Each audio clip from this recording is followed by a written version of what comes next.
It's 10 o'clock. This is Sky News at 10, our top story. Chaos and dysfunction in Downing Street. Dominic Cummings gives evidence at the COVID inquiry into the pandemic. It's like all dysfunctional systems. It was a mix of a lot of the wrong people in the wrong job, decades of accumulated power, no real scrutiny in sight.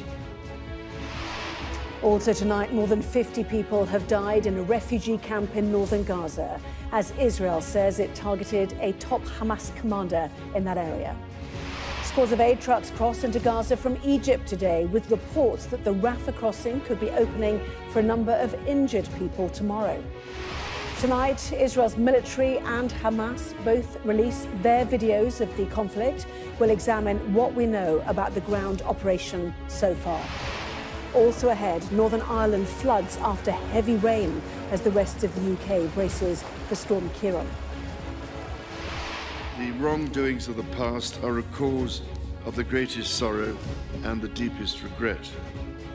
The royal visit to Kenya, the King says there is no excuse for abhorrent and unjustifiable acts of violence during Britain's rule.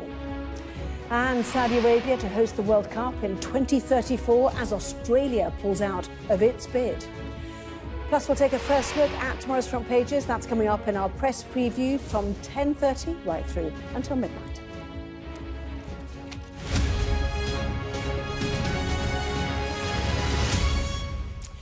Hello there, good evening. A cabinet office system that has completely melted. The former chief advisor to Boris Johnson, Dominic Cummings, has today painted a picture of dysfunction at the heart of government during the COVID pandemic. He was giving evidence at the COVID inquiry, which revealed a number of messages, some using offensive language, showing the divisions in number 10 between advisors and ministers. Sky's deputy political editor, Sam Coates, has this report. Press conference now, because I think while he was running the country, two men were rarely far from his side. Top advisors Dominic Cummings, communications chief Lee Kane, Boris Johnson's closest aides, now revealing the chaos that engulfed his government. How's your eyesight, Mr. Cummings? He saw the COVID crisis unfold from the heart of power. Dominic Cummings now says the whole system was unfit and unprepared.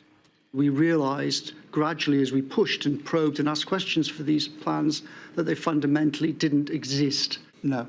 For 4 hours, he set out what he sees as the scale of the failure and what was to blame. Like all dysfunctional systems, it was a mix of a lot of the wrong people in the wrong job, decades of accumulated power, no real scrutiny in sight. The inquiry heard an extraordinary array of foul language, emails laying bare the loathing between senior government figures. You're happy to have useless pigs in charge. And allegations of misogyny too. Hear the unfiltered rage of Mr. Cummings at a senior female official. We cannot keep dealing with this horrific meltdown of the British state while dodging stilettos from that. I was not misogynistic. I was much ruder about men. One man so often the target of that disdain. Boris Johnson described as a trolley lurching between crises. And in WhatsApp messages to Lee Kane in March 2020, Cummings wrote, "I've literally said the same thing 10 effing times and he still won't absorb it. I'm exhausted just talking to him and stopping the trolley. I've had to sit here for 2 hours just to stop him saying stupid expletive." Mr. Kane replied, "I'm exhausted with him." The former spin doctor took the stand earlier in the day, he too turning on his old boss. It was the wrong crisis for this Prime Minister's skill set. New evidence was presented from the diaries of the science advisor, Sir Patrick Vallance.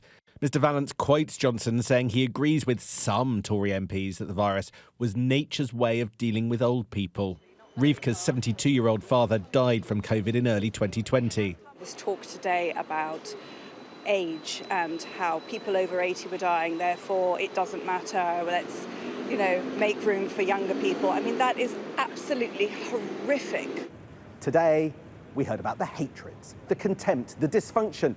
There was no pandemic plan, just people lying about there being a pandemic plan. We had an unfocused, indecisive Prime Minister, at one point apparently willing to write off an entire older generation. The question is whether today's hearings shame future politicians into making sure this never happens again. Once compared to a Rolls-Royce, when the machinery of state was properly tested by COVID, the systems didn't work and the people fell out with one another. It will take a lot to rebuild. Sam Coates, Sky News, Westminster. Well, Sam joins me now with more. So, wrong people in wrong jobs, Sam, the wrong crisis for that Prime Minister, talk of meltdowns. What did we learn today of how government was functioning?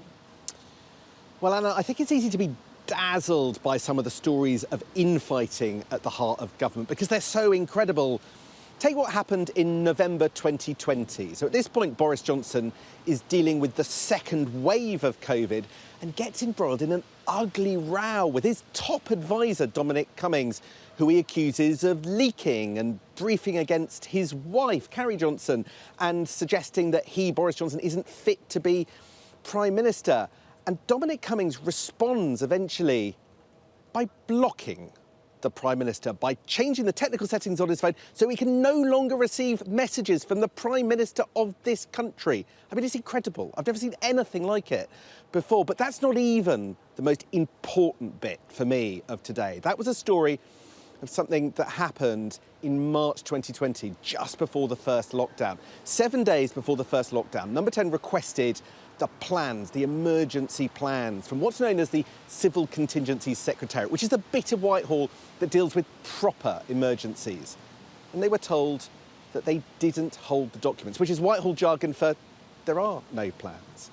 Now, Whitehall cobbled together something in just 7 days, and the rest is history, but nobody in the inquiry thought that that was in any way satisfactory. That actually is pretty frightening. Politicians like to tell us that the first duty of government is to protect our safety. I think after seeing that, I think politicians are going to have a long way to go before they can convince us that they really mean it. Sam Coates, live for us in Westminster. Thank you. More than 50 people have been killed in an attack on the Jabalia refugee camp in northern Gaza. The Israeli Defense Forces says it was targeting a Hamas leader in the area. And both Israel and Hamas today released video showing the ground operation is well underway. Well, Israel has said its forces have attacked more than 300 targets inside the vast tunnel network underneath Gaza as part of its expanded ground operation, with fighting between Hamas and the Israeli Defense Forces continuing. Dozens of people have been killed after a bombing at a refugee camp in Jabalia in Gaza City. As a humanitarian crisis continues to get worse in Gaza, the United Nations has warned that aid deliveries getting through to Gaza are completely inadequate.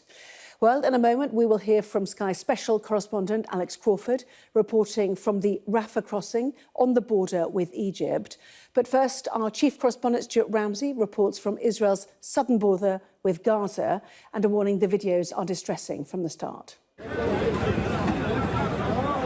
Scrabbling through the rubble looking for survivors. Huge craters from strikes on residential buildings in the Jabalia refugee camp. The north of Gaza is being hammered by the Israeli Defense Forces day and night. The exact number of missiles that struck here and the numbers of dead and injured remains unclear. Families search through the bodies wrapped in white sheets, looking for their loved ones.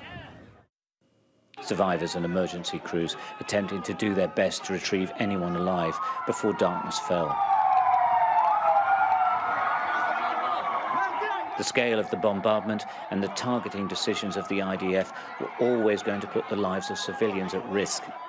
This is a major invasion, and in real terms, nowhere in Gaza is safe.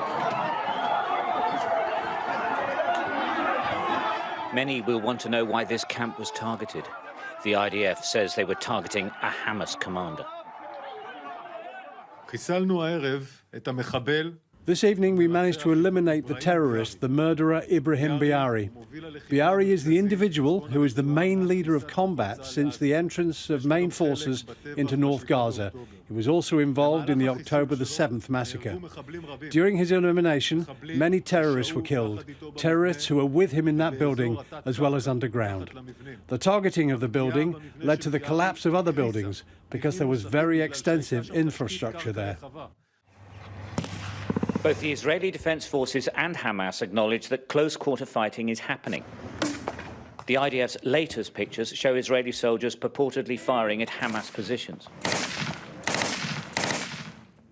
What seems clear is that the soldiers are moving further into Gaza and into more built-up areas. They're carrying everything they need to survive on their backs. Armoured personnel carriers, tanks and troops supported by engineers clear the way as they move forward. The military objective is to destroy Hamas wherever they are. But their enemy has a say in this as well, of course. These are Hamas pictures. Their drone clearly identifying an Israeli position they purportedly intend to attack. The soldiers are in the middle, surrounded by tanks. From a tunnel, Hamas fighters emerge. They begin to scatter amongst the sandy brush. The tunnels are their strongest weapon. Shooting starts. A fighter is thrown a rocket-propelled grenade and fires. We can't verify either side's pictures, but it'll certainly be like this. Hundreds of thousands of Israeli soldiers are part of this offensive. Slowly but surely, they're drawing up to join the fight.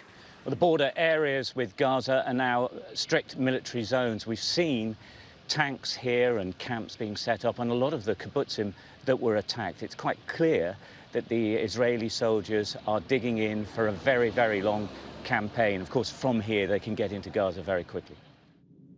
Through a gap in the border wall, a tank crosses into Gaza. More and more will do the same as the Israeli invasion moves through the phases. All Gaza is a battlefield now. A battlefield full of civilians. Stuart Ramsey, Sky News, Southern Israel. Well, Sky News' data and forensics team has been looking into what we know so far about the operation on the ground in Gaza. And a warning, this analysis by Diana Magnay features footage of a tank hitting a car with people inside.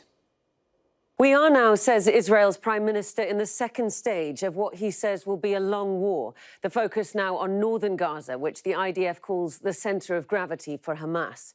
And we are getting some sense of what Israeli ground forces are doing there. So far, we're seeing them in three main areas. These areas in pink are where the Institute for the Study of War has confirmed Israeli clearing operations. And here are all the locations that Sky News has independently verified images of Israeli forces. Most prominently here on the northwestern edge of the Strip near the sea. Over the weekend, the IDF released these images of tanks making their way through the border fence between Israel and northern Gaza and across sandy terrain. The IDF saying that combined combat teams of armoured, engineering and infantry forces are all operating there. Another area in the north which is seeing increased activity is the city of Beit Hanun. It's already been devastated by airstrikes. But now the IDF has released footage of troops and tanks moving through the ruins. Also in the north, near the Erez crossing, Hamas has released footage of purported strikes on Israeli military vehicles. Troops aren't just in the north. This is the Salah al-Din road, one of the key routes connecting North Gaza with the south of the Strip. And it is down this road that hundreds of thousands of civilians have travelled in the hope they can escape the fighting.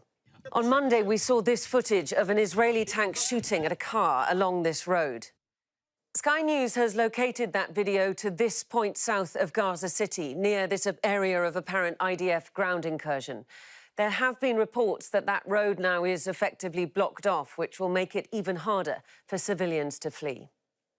The ground activity so far seems mainly contained to the north, but we can expect IDF troops to push tentatively further south and into Gaza City, with massive artillery and air support along the way. And all the time, of course, you have this constant bombardment from the air, the latest strike at the Jabalia refugee camp with its heavy death toll. Well, a convoy of aid trucks made its way into Gaza today from Egypt, but the number has been called completely inadequate by the United Nations. And tonight there are reports that more than 80 injured people could be allowed out of Gaza tomorrow for treatment. Sky's special correspondent Alex Crawford has been to the border crossing and sent this report. There seems no end to the massacres in Gaza. Just one of these strikes anywhere else would be shocking. But this narrow strip of land is suffering several on a daily and nightly basis from Israel. The targets are said to be Hamas commanders and fighters, but the misery in Gaza is all-encompassing and seems never-ending. Lives snuffed out in an instant. others left hanging by a thread. There's a woman still alive under there. This was a strike on another camp. This time it's Nusrat, and dozens are thought to have been killed again. And still they wait for urgently needed aid, with medical supplies running critically low. Just across the border in Egypt, there are lines of trucks packed with the aid the injured and homeless desperately need. Troops, too, a very visual declaration of intent should the violence on their doorstep spill over. There's been the sound of jets overhead pretty much most of the time we've been here, and the Egyptians are saying that this crossing is very much unsafe. There's military actually going forward now. They say basically it's the Israelis which are threatening to bomb it and are stopping the aid getting across, very much putting the responsibility on what they call the occupying forces. But there were signs of some sort of breakthrough, with the Palestinian Border Crossing Authority saying 81 of the most seriously injured Gazans would be allowed into Egypt for urgent treatment within the next 24 hours. Egypt has refused to countenance taking Palestinian refugees so far and is steadfast on that still. The Prime Minister took foreign journalists, government supporters and activists to Sinai to outline development plans for the area, and they don't include refugee camps. The Egyptians are distraught at what's going on across their border and angry too. Free Gaza! Free Palestine! All the Middle East, we are like heartbroken when we see like European country is acting this way. Because like all we hear fighting Egypt all the time. Look, Egypt have no democracy. Look, Sisi, he's a dictator. He's killing his people. He's not killing his people. Actually, look, your main ally, he's the one who's killing civilians every single day. He's not even allowing us to send food. But the humanitarian needs of the Gazans are soaring, rising at a rate which would tax any aid workers if there was free-flowing emergency help, and barely any is getting in. And Egyptians may find themselves taking in more and more wounded and desperately ill. Alex Crawford, Sky News, at the Rafah crossing. Well, our correspondent Cordelia Lynch joins me now from Jerusalem. And Cordelia, news tonight about the possible release of further hostages. And you've been speaking to the brother of one of the victims of the October the 7th attack, the German-Israeli woman that many had hoped was still alive. That's right, Anna. It's thought 240 hostages are still being held, but tonight a spokesman for Hamas's military wing says they would release several foreign nationals in the coming days. We don't have any more detail than that, and it must be said that fragile trust is very evident here, especially amongst those who have lost their loved ones. We've been speaking to Shani Luke's brother. Her limp body was paraded through the streets in harrowing video. This week her family was told that she had died, but her brother told me it is her life, not the manner of her death, that he wants to focus on. In our countries, we know that they can reach to this level of non-humanity. They just spit on her and treat her like she's such a nothing. She means nothing for them.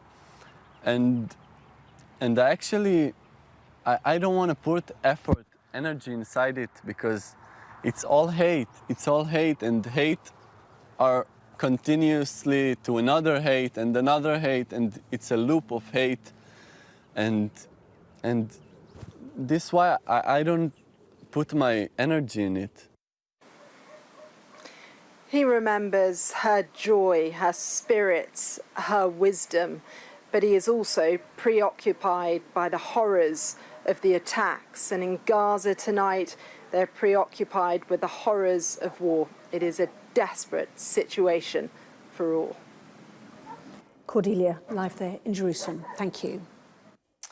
Well, Well, to Northern Ireland now, large parts of the city of Newry have been flooded following heavy rain yesterday.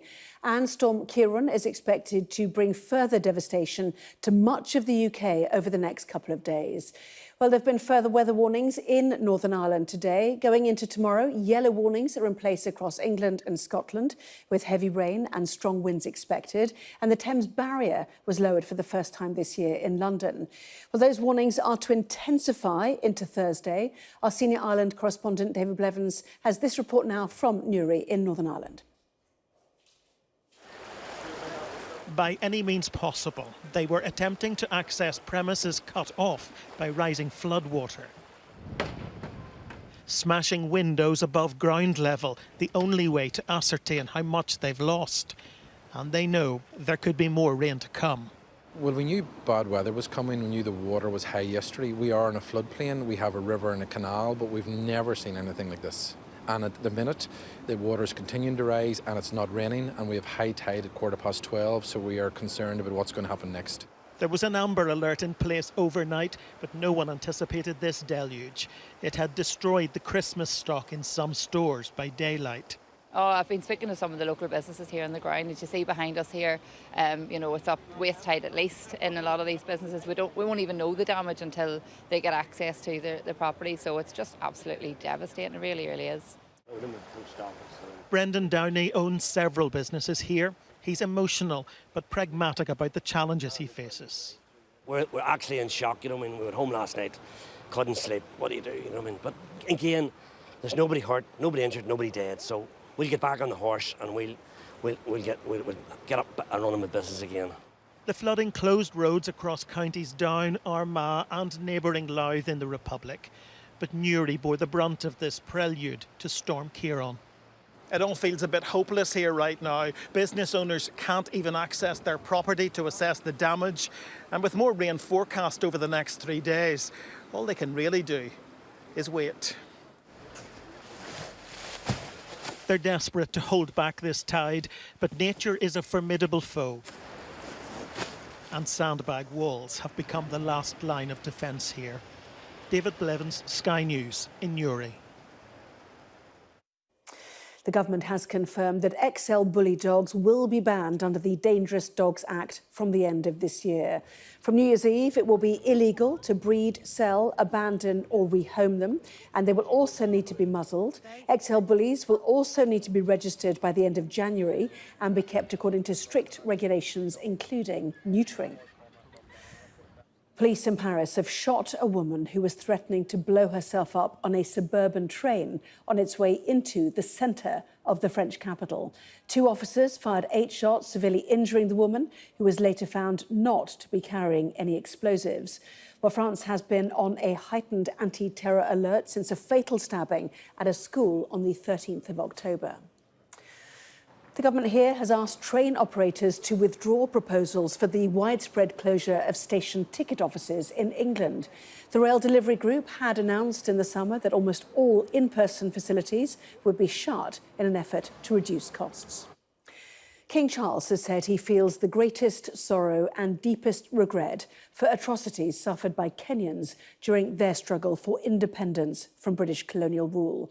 Charles and Camilla are on a 4-day visit to Kenya, their first as King and Queen to a Commonwealth country, as it celebrates the 60th anniversary of its independence.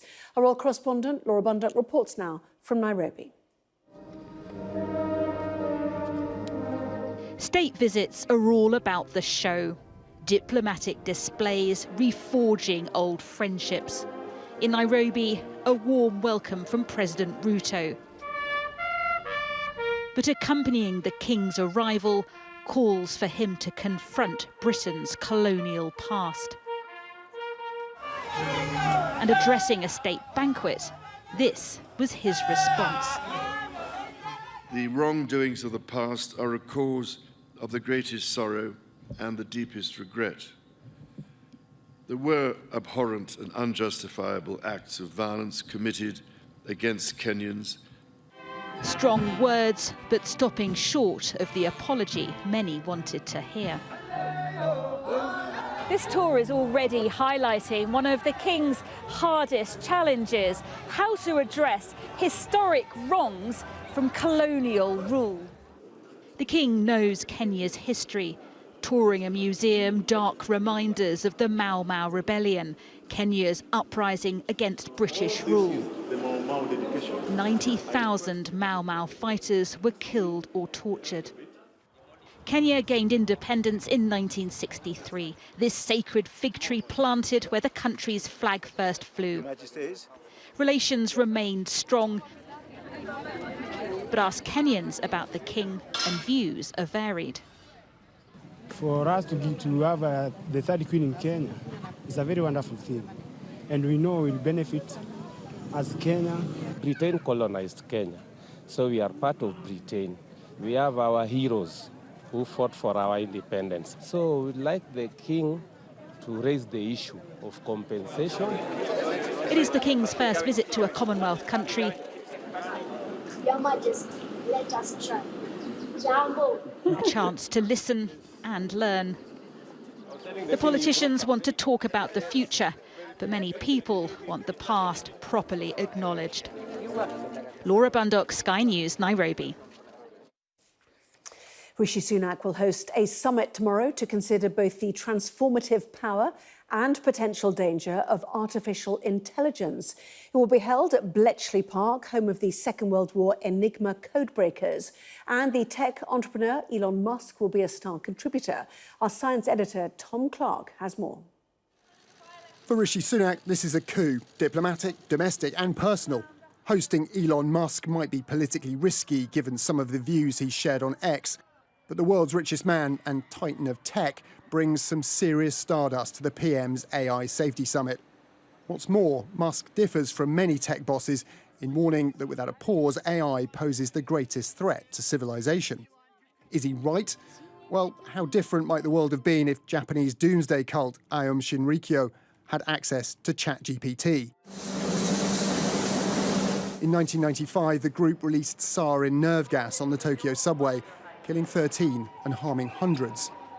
Researchers warn bioterrorists using the latest AI could do far worse. It could enable them to design novel kinds of pathogens that we haven't seen before in nature that are potentially more dangerous than what we see in nature. Biological risk is high on the Safety Summit agenda, but it's a tough one. The potential benefits to biology are huge. Take deadly viruses. What we're looking at here is a graphical representation of the structure of a protein. For 20 years, Professor Joe Grove worked using sophisticated tools like cryo-electron microscopy to understand the protein machinery used by deadly hepatitis C virus to get into cells. But an AI called AlphaFold finally cracked it, almost instantly. You can enter that information into AlphaFold and out pops a structure in just a few minutes. And we can do this at enormous scale. So instead of thinking about terms of 1 or 2 proteins, we can think about tens or hundreds of thousands of proteins. AlphaFold predicts the shape of known proteins, but other tools can create entirely new ones, ideal for vaccines and drugs, but also making new toxins, even pandemic viruses. What if a tool like this is used for some sort of bioweapons attack and it kills 20 million people or more? It's our moral obligation to protect those people from that event. And so I think that should have weight in the conversation. AI's potential to revolutionize biology and bioterror makes it a classic dual-use threat. Elon Musk may bring the X factor, but agreeing ways to check dangerous AI without stifling its potential is a formidable challenge, requiring expertise extending far beyond politics or big tech. Tom Clark, Sky News. Saudi Arabia will host the 2034 World Cup after its only rival, Australia, pulled out of the running hours before a FIFA deadline today.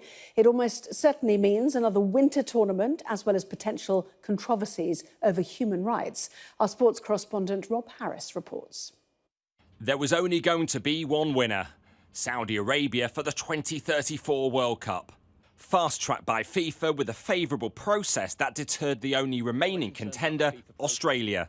We had some conversations with FIFA around what our chances might be for the 2034 Men's World Cup, but ultimately I like to bet on sure things. I didn't feel that we had enough to win. Anti-LGBT laws, women's rights and working conditions will cause concern in Saudi Arabia. But the country is championed by Gianni Infantino. The FIFA president has been a regular visitor, and he even appeared in this PR video. It's something that the world should come and see. He's often seen Crown Prince Mohammed bin Salman, mixing again with him last week in Saudi, as well as Cristiano Ronaldo, who's led an influx of stars into the kingdom's clubs from Europe. They're following the path of Gulf rival Qatar, using riches to gain influence through a World Cup. But the process concerns the official once tasked with cleaning up FIFA. It was only a matter of time until they will go back to publicly do things as they have always done in the past in this opaque, non-transparent, non-accountable way. The 2026 vote for North America was open and contested. But as the 2034 plan was recently hatched, FIFA also privately combined 2030 bids for a six-nation event across Europe, Africa and South America. For FIFA, that's showcasing inclusion, but men are being prioritised. The next Women's World Cup is 4 years away and without a host. Rob Harris, Sky News. Well, that was Sky News at 10. Coming up, we'll take a first look at tomorrow's newspapers in the press preview tonight, joined, as you can see, by the chief leader writer of The Observer, Sonia Soda, and the chief executive of the Total Politics Group, Mark Wallace. Among the stories we will be discussing, this on the front of the Express about today's COVID inquiry evidence. The headline revealed an orgy of narcissism at the heart of COVID failings. Back with plenty more on that and the other stories of today in just a moment.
Well, this is Sky News. In just a moment, the press preview, a first look, of course, at what's on the front pages.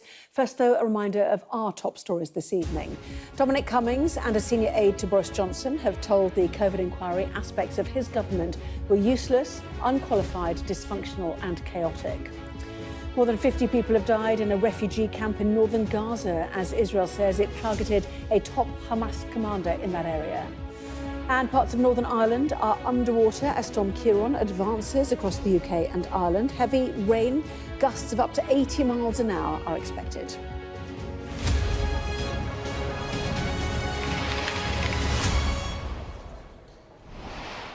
Well, hello there, you're watching the press preview, a first look at what is on the front pages. Time to see what's making the headlines with the chief lead writer at The Observer, Sonia Soda, and the CEO of Total Politics Group, Mark Wallace, with us from now until just before midnight. And very welcome to both of you. Front pages then, let us kick off with the Daily Express, leading with the evidence given to the COVID inquiry today by Dominic Cummings and Lee Cain, with the headline, Revealed Orgy of Narcissism at the Heart of COVID Failings. The eye focuses on comments made privately by Mr Johnson, but revealed today that old people should have just accepted their fate when the virus struck so that young people could survive. Those remarks by the then Prime Minister also leading tomorrow's Times. The Daily Star depicts Boris Johnson as a clown and apologises for calling his government useless and moronic, when in fact they've now been shown to be much worse. Meanwhile, after Mr Cummings repeatedly used the C word in his evidence today, The Telegraph says counsel at the inquiry accused him of feeding a toxic culture of misogyny in Number 10. Daily Mail's verdict, Mr Cummings has been left squirming after poisoning the response to COVID with toxic briefings against his colleagues. Meanwhile, the Israeli airstrike, which has killed a number of people in a Gaza refugee camp, is the top story for The Guardian. The Sun pictures a British police officer taking down posters of Israeli children held hostage by Hamas and asks, "How dare you?"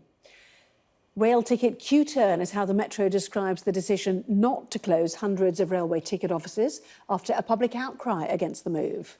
The Financial Times leading with the closure of city firm Aide Asset Management 5 months after its founder, Crispin Odey, was accused of sexual assault and harassment.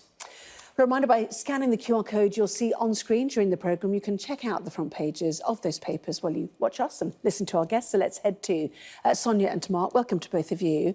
So the COVID inquiry, 2 star turns today, Dominic Cummings and Lee Cain in his role in communications. But again, it's the comments made by Boris Johnson that are making the front pages today, Sonia. Absolutely. And there were 2 important things that came out today. The first is some of what Boris Johnson was thinking, and then the second stuff is all about the culture of Number 10. And I think the most important substantive issue is what was going on in terms of conversations behind the scenes around lockdowns and when it was right to lock down and when it was right to impose social restrictions. And one of the key things that we've learned, and this comes from an extract from Patrick Valance's diaries, the government's chief scientific advisor during the pandemic, is that so we had the kind of lockdown, the initial social restrictions in March. Then obviously it looked like COVID was going up again, and we had a whole set of new conversations about lockdowns in autumn, November, December 2020. And what it turns out was that Boris Johnson was still privately saying, well, you know, some of these people who are going to get ill and die, they're old anyway. So maybe we should just, you know, they should take one for the team so young people can go about their business.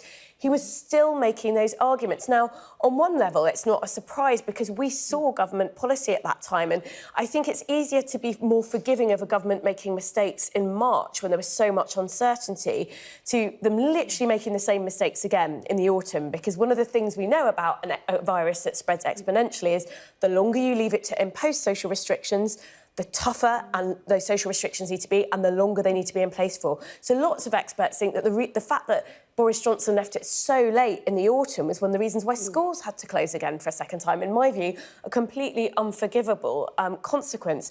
So I think people will be...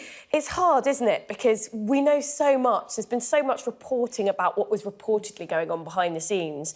And, you know, the fact that Boris Johnson used to swing about and change his mind, such that Dominic Cummings used to call him a trolley, and that was a running joke. A shopping trolley, that was a running joke in Number 10. It was like a shopping trolley careering down the aisle. So some of this isn't surprising, but it still should kind of shock us in some ways that we knew what we were dealing with, the virus, by the time it came to autumn, winter 2020, and Boris Johnson was still saying, well, old people, they're kind of expendable, whereas actually there was a real issue, there was going to be a real issue around pressure on the NHS. There was no way the government was not going to lock down at some point, and it would have been much better to do it more quickly when the chief scientific advisor and the chief medical officer were saying, we should be locking down now. But even in March, we heard the possible reasons why it was so late. You know, they were distracted by just coming into office, for example. Boris Johnson had just won an election. They just got Brexit done, to put it in its commas. You know, there was 5G issues and all this sort of stuff. But they were really late because they were holding on to Plan A, which was to have one big curve, which is get herd immunity, and then not get the big one in the winter, which was one of the predictions. And they held on to this idea of herd immunity too late, in Dominic Cummings' view, as we heard. Well, that's the interesting thing. When you say they held on to this too late, what this comes down to is the Prime Minister held on to this too late. And, you know, the old maxim that advisers advise and ministers decide is one of the things that really comes out in this. There'll be a lot of people out there tonight and around the country reading this kind of news who, for a variety of reasons, don't like Dominic Cummings. And for understandable reasons, they associate him pretty centrally with the Boris Johnson project and the government and various things that went wrong with it. But one thing about the interesting inside story of this, when you see these messages, you see what Cummings is sending to Lee Kane. There's messages when he's messaging him saying, get in here now. Here being the room where he's sitting with Boris, where he says, I've said it seven, 8 times, and he just doesn't get it. He's going on about the mayor in Jaws nonsense again. You need to get in here and drag him back onto the topic. And Dominic Cummings, like him or loathe him, was absolutely doing his nut in there because for one of the reasons he dislikes politics and politicians is he's basically an evidence-led person. And he's iconoclastic, he doesn't play nicely with others and all those things that we know about him. But he was quite early looking at this, saying, this is really serious. We need to take this really seriously. NHS data in. I mean, he was right. The same as the Sage modelling. And you know, he was messaging him at that point saying, we're talking about 100,000 to 500,000 dead. For context, the Spanish influenza in 1918 was 250,000. You know, he was out early on that, and he was doing his nut because the shopping trolley was, in his view, reciting whatever we'd heard most recently. And they couldn't drag him onto that topic. And you know, the advising was happening and the deciding evidently wasn't. I mean, it is absolutely fascinating unpicking it. What does it tell us about the dysfunctionality at the heart of government, or even those comments that Daily Telegraph has picked up, the accusation that he fed this toxic, you know, misogynistic culture in Number 10, or is he allowed to sort of, you know, the sense that they're all tearing their hair out trying to deal with Boris Johnson here? Well, of course there was some of that, but I think it's just the language that a lot of people will find shocking. You know, the C word, as you said, some other really choice phrases that were all over these WhatsApps with, you know, colleagues, very senior colleagues responsible for advising politicians at the highest level, who are all exchanging these terms in messages with each other. And I don't know about you guys, but that's not how I communicate with people that I have a professional relationship with. You know, friends is one thing, but people that you've got professional relationships with, and it's quite extraordinary in some ways because they clearly, it didn't occur to them that at some point these WhatsApp messages might be looked at by an inquiry. So we're literally seeing the frankest of exchanges between these people.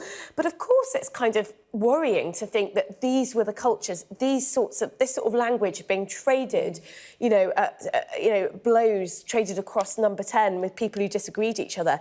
That does not project an image of a calm Number 10 that is making decisions, that is led by a Prime Minister who's looking at the evidence, who's sort of taking decisions. And, you know, I think, again, people may not be... We know enough about Cummings now, and, you know, we've seen him give evidence to committees. You know, it's maybe not that surprising, the stuff that's come out, but it's still, again, you know, it does not speak well of Number 10. Daily Express as well revealed the orgy of narcissism at the heart of COVID failings. Oh, that's The Guardian. Well, We'll swap it over in just a moment. But we had Lee Kane, didn't we, in charge of comms at the time, suggesting that this was the wrong crisis for that Prime Minister. And, the Baroness in charge said, please speak plainly. I think we all got what she meant. But the point was, at that point, you needed someone who is going to be decisive and, effectively future-proof the nation, and Boris Johnson was not that. When he got the job, everyone said he was going to be like a chairman and not chief executive, because they knew possibly he's not a details man. Do we fundamentally expose Boris Johnson in this? And does it mean he can never really come back to the heart of politics and government, do you think, from this? A few things in there. Firstly, orgy of narcissism at the heart is interesting because it's Boris Johnson's words that he sent to Dominic Cummings later that year, saying, all this leaking against me and Carrie and so on is an orgy of narcissism. And the inquiry said to Cummings, do you agree there was an orgy of narcissism? And he said, in government, yes. As in straight back on Boris. But what people said about him being a chairman was, firstly, their hope. Boris Johnson was, in the view of the Conservative Party, necessary in alliance with Dominic Cummings, despite their known downsides, in order to get an election, win an election. And that worked. But there were a hell of a lot of downsides, which people knew about beforehand in a lot of cases. When you then look at what that meant in government, people thought, well, let's hope he's a chairman. And they also thought about when he was Mayor of London, where some of the elements of that did work, not all of it did, but some of the elements that did work best were where he did devolve power and delegate to good people who came onto his team. That did not happen in Boris Johnson's Downing Street. You kept hearing all this for literally months and then years.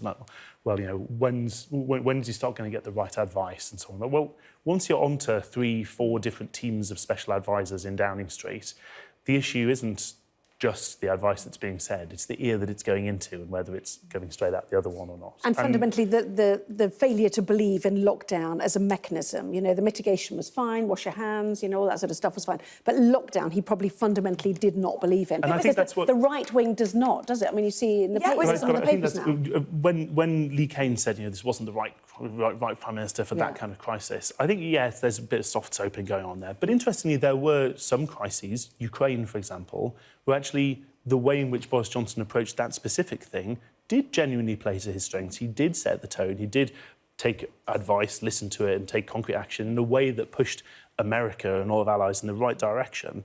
Does that mitigate for this? Absolutely not. But there's an argument to say that, to go to your original question of, does it mean he can't come back? I mean, this is... When people are talking about the idea of him coming back, it's absolute wishful thinking. Because this is what we know now, so far, on this massive, massive issue. We will learn yet more. He himself is going to give evidence. There's more. And, of course, had he not left office when he did, he would have found himself sitting in government with no ministers willing to serve with him. And those are concrete things you can't get around. OK, fascinating. There's the Express here. Let's just see the Guardian as well, shall we, if we can? There we go. Number 10's toxic culture laid bare at the COVID inquiry. Remember, this was only a few months into them taking office as well. And actually, some of these people did not survive the year. Absolutely fascinating to witness it. But, final thought from you, Sonia. This is supposed to be lessons learned. We go back to, by mid-Jan, we were watching videos of people collapsing in streets in China. By mid-Feb, I'd already bought my toilet rolls. What were they doing? What were they doing that it took so long? Well, I think it's a really good question. And I think what you said earlier sort of hinted at it, which is that he didn't want to think that a lockdown might be necessary, social restrictions might be necessary, because it tugs ideologically against him as a politician. Like, he sees himself as, as a very liberal. He doesn't like sort of interfering in people's lives. Unfortunately, it's where the evidence was pointing. And I do think that you can be... For me, the most unforgivable thing was they made a mistake in March, and it did cost lives, I think. But the most unforgivable thing is that they made that mistake twice and a third time. OK, fascinating. As you say, we will hear from Boris Johnson at that inquiry, and indeed the current Prime Minister as well. So more to come on that, and more to come on this programme. Back in just a moment.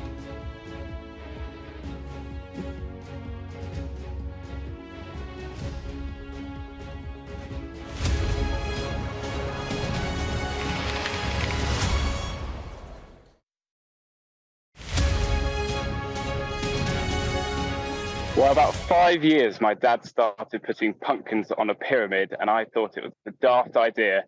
And then people seemed to like the displays and take pictures. So this year we ended up doing Nightmare Before Christmas. So there's 10,000 pumpkins and squash, actually. So the blue ones are Crown Prince squash. We do always ask the public each year what they would like to see on the pyramid. The top answer was actually the lionesses, but we couldn't make the Halloween link. So the next best one was Nightmare Before Christmas. And given that it's Tim Burton's 30th anniversary of the film, that's what we decided to do. And what we do, we get lots of the younger event staff and lots of telehandlers and JCBs, and we throw the pumpkins to each other and pop them on the pyramid. But generally, squash tastes a lot nicer. The pumpkins that you get at Halloween aren't so good for eating because they're generally grown for being big. If you want an eating pumpkin, you'll get the baby bear pumpkin. Many people know the butternut squash, but they should really branch out to the blue Crown Prince or maybe the red onion squash. They're a lot tastier, very versatile. Soups, roast, bake them. They really are fantastic. All the blue ones and then the gemmelette outline, which is one of the staple foods in South Africa, they last for many months. So all of those get eaten. The pumpkins themselves, the orange ones, we chop up as many as we can for pumpkin soup, which gets mixed with the squash in a pumpkin soup. So most get eaten, some get rotted, but we are a farm. They go straight back into the compost heap and straight as an organic matter into the ground. So we don't spray on our ground, but it's just a natural fertilizer for the soil.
Welcome back. You're watching the press preview. With me once again, the chief leader writer of The Observer, Sonia Soda, and the CEO of Total Politics Group, Mark Wallace. Welcome back to both of you.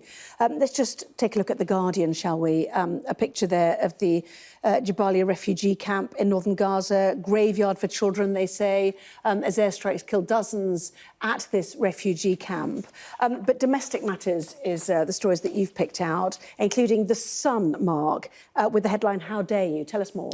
Yeah, so these are posters that quite a lot of people will have seen these images online. Quite a lot of people will have seen them, watching tonight, will have seen them in their local areas and town centres, which have a very simple demand. They highlight a picture of one or more of the hostages, women, children, old people, other civilians being held by Hamas since the 7th of October, and they demand for them to be released.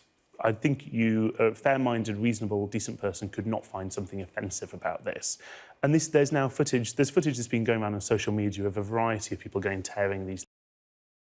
Sometimes young people doing it. Sometimes, but also that there have been some disgusting examples of some of them being graffitied with kidnapped Jewish children with Hitler mustaches drawn on them and so on, some obscene reactions. But then to see officers of the Metropolitan Police tearing down posters like this, I think is even more obscene. Personally, I'm so appalled by this side. I printed some of these posters off and went around my local area and stuck them up where I live.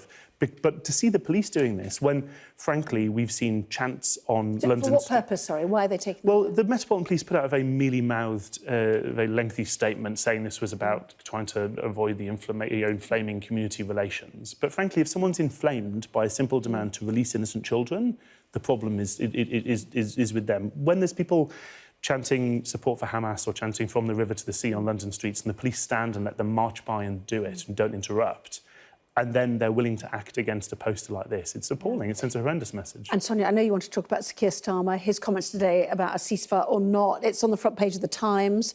We will have to talk about that next time. I do apologise, we've run out of time. But the headline is Starmer threatens shadow ministers who call for a Gaza ceasefire. We've already seen it with one MP, haven't we? Back with that, certainly, in the 11. We'll see you then for that. Both of you, thank you. Here is the weather with that big storm approaching. Warm memories wherever you go. The weather, sponsored by Qatar Airways. Well, some very unsettled conditions over the next few days. Possible impacts on planned bonfire celebrations at the weekend. Storm Ciaran in particular is likely to bring some strong and damaging winds to southern parts of the country.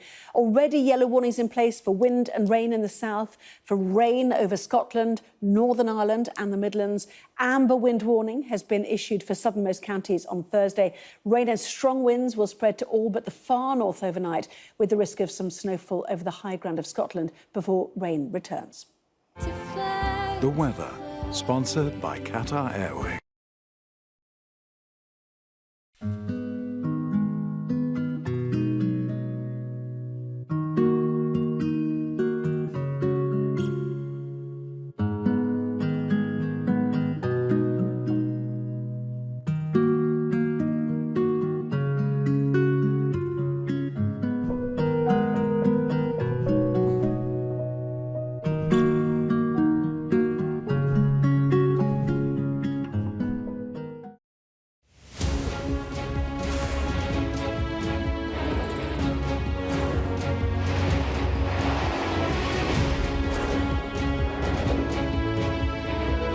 Five of us have made it out of the car.